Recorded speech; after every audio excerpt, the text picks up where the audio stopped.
Rickey and Bonssa Tufa here on the back straightaway at the Stafford Motor Speedway. And hard to believe, Bonssa, this is the final time and our final preview of the season.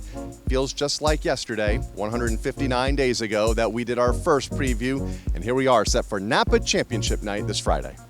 Of course you knew how many days ago it was. That is a patented K-Rick stat right there. But you're right, the season has blown by. We were waiting so long for the season to start back in the winter.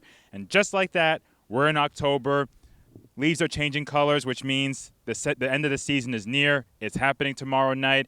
But there's still a lot to decide here at Stafford before we end the season. A lot of championships at risk, a lot of things to talk about, a lot of storylines that'll end tomorrow. A lot of races to be won, 5 in fact, including in the SK Modifieds. 2 big winners last week, including the championship point leader, who opened that point lead up just a little bit heading into tomorrow. He had that 2-race stretch where he was finishing 11th and 9th, and we were like, oh, he seems to be a bit off at the wrong time because it's the end of the year, talking about Andrew Moeller.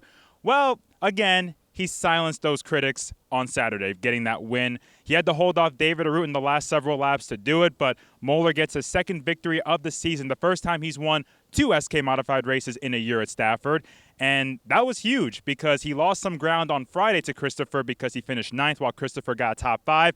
He made it up on Saturday because Christopher was a bit off. He wasn't even in the top 5, I think, by the checkered flag. So Moeller has a 32-point lead. That's a sizable gap. If Moeller runs his race, that title is his. It's for him. It's for Petty Cash Motorsports, that entire 85 team.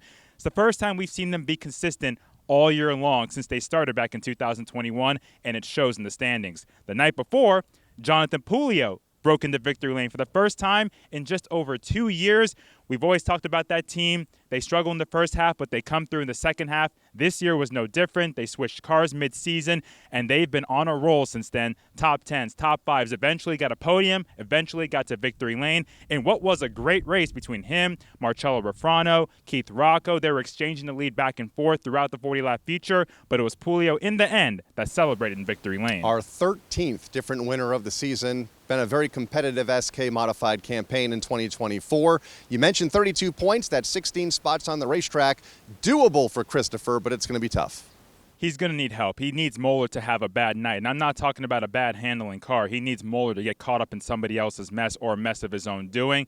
You never know. Moeller does have a DNF this year. Christopher's had a couple DNFs this season. That's why you run all the laps. You never know what could happen. In the late models, same advantage. Paul Verrecchio, in fact, gained a few points last week on Kevin Gambacorta, whom also maintains a 32-point advantage going into the final feature. Gambacorta is looking to join a small list of drivers to win 5 track titles at Stafford, our defending champion in the late models. And, of course, he wants to match Colton Gambacorta, his son, by winning back-to-back titles. Colton doing so in the Wild Thing cars and the Junior Outlaws. Yeah, Kevin had a rough night on Friday, got spun out, and never really recovered. He had some damage to the left front wheel that kind of held him back a bit. And Verrecchio kind of made his own mistake, got black flagged during the feature, which sent him to the back. So even though Verrecchio finished ahead of Gambacorta last Friday, he could have done more if he didn't get that contact with Josh Wood to send him to the rear. 32-point gap, going to be tough. Late model field, you see 16 to 20 every week, so it is doable.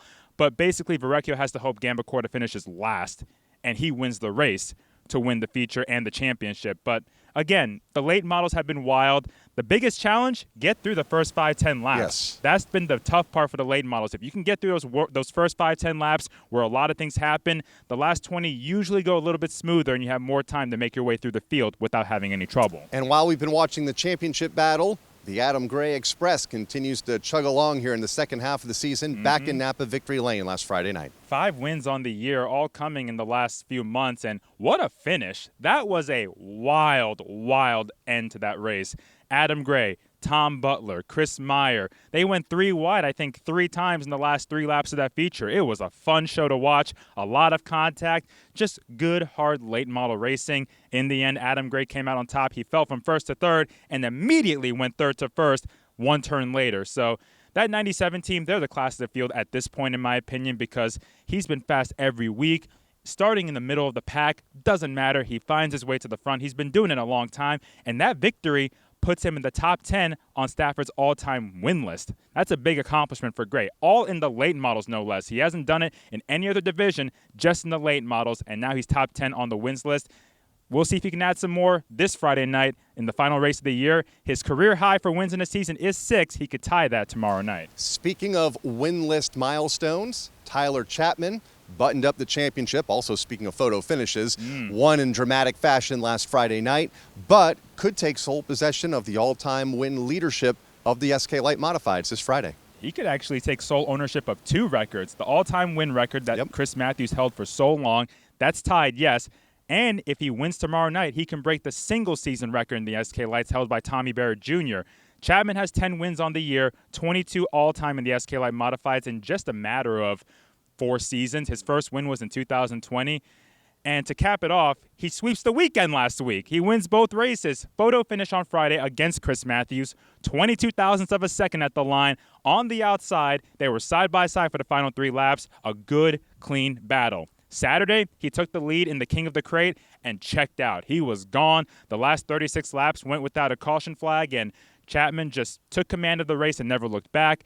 What a season for that 41 team. We knew he was going to be really fast. I don't know if we could have predicted how fast he was going to be, but for the most part, nobody's been able to touch him on a weekly basis, and it shows. Clinched the championship last Friday, 2 races before the season ended. That just shows how good that 41 has been all year. However, the battle for second still pretty tight among Matthews and Alex Pearl. Only a 4-point gap with Pearl holding that second spot, and Pearl had a good run the 40-lapper last week. Matthews finished second in the 20-lapper the night before, but Matthews really was not a factor in that 40-lap extra distance race.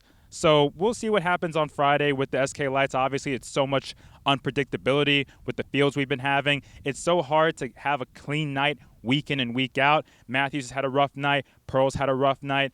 4 points, I mean, look, it's not a championship, but you want to be as high as you can in the standings by season's end, so that battle for second will be tight. Let's talk about the closest championship battle here at the racetrack, and it seems like the limited late models are the closest year in and year out, the last couple of years anyway, including Matt Clement, the championship point leader, who maintained the top spot last week in a different car than he's used to driving. Yeah, I drove the 18 because the 59 was heavily damaged in an accident the week prior. We'll see what he brings this Friday. Could be the 18, could be the 59. We don't know.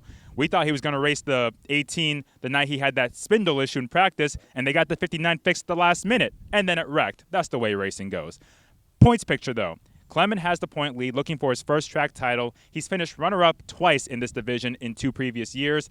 He really wants to get that championship, but this division, it's hard to stay up front every week, as we have seen. You could be first one week, 7th the next week.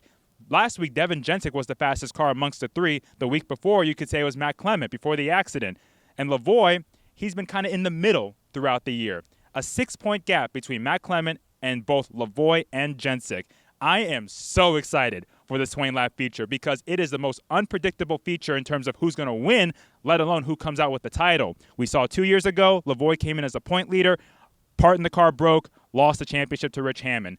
Last year, Lavoie led the point standings heading into the finale, won the finale, winning the championship. Lavoie is looking to go back-to-back in the championship department for the second time in his career to get 4 limited late model titles. But Matt Clement and Devin Jensick are both really hungry to get their first. 6 points, that's 3 spots on the racetrack between the top 3 in points. Should be fun in the limited late models, especially with the large fields that division has been getting this season. In the street stocks, it's a 20-point gap between Tyler Trott and Travis Downey, 2 of the drivers that have been so strong here in the second half of the season. And a tale of 2 second halves to their season. They both won races, but Tyler Trott's done a good job staying out of trouble, keeping it clean in the last several weeks. Besides one minor spin, he's been up there top 5 every Friday. So is Downey, but Downey's had to claw his way up there because he got black flagged last week, and he's been black flagged a few times lately, so he's had to make his way from the back to the front, and by the time he gets up there, time's running out or he's using his car up. Downey's got to finish 10 spots ahead of Trott tomorrow night. Not going to be easy. He needs Trott to have a problem, but Downey needs to complete all 20 laps without issue if he wants a shot at that title. Tyler Trott's been racing at Stafford for a long time. We talked about how he broke his 8-year-long drought earlier in the season. Here he is fighting for a title. He's doing what he has to do. Stay up front, stay clean, do it one more time, and that title is his. And you can't talk about the street stocks without talking about last week's winner, not running for the title, missed a race a couple weeks ago, but Travis Haidar back in Napa victory lane for the 10th time, the 11th time this season. 10th points paying race, 11th time if you include the Cletus event, which was a non-points race. And with those 10 points-paying wins this season, he tied a single-season record in the street stocks. Jim Ward had 10 wins way back in the early 80s, back when they had the street stocks. And here we are now, 40 years later, that record has been tied with Travis Hydar. It's just been a wild roller coaster season for that 11 team, winning or DNFing, and then we've seen him in the limited late models excel in his few starts. Hydar is looking to break that record, his last hurrah in that 11 street stock. What better way than to get 11 points-paying wins in one season for the 11 team? So another record that could be set for Travis Hydar here tomorrow night. You mentioned that roller coaster season, Bonssa. I feel like every team in the pit area has been on this roller coaster that's about to head back to the station. Yeah, sadly. Yes. But that's the big test for teams. You're not going to have a perfect season. No. You're going to have highs. You're going to have lows. That's the way this sport goes. The test is how you handle those lows and overcome them to get back to those high points. The ones that do it best are the ones celebrating the championship. And it is NAPA Championship Night this Friday night here at the Stafford Motor Speedway as we'll crown all 5 of our weekly division champions here this week here at the Stafford Motor Speedway. Hope you can join us. All the racing action gets underway just after 6 o'clock. And like always, if you can't be here, you can tune us in on Flow Racing.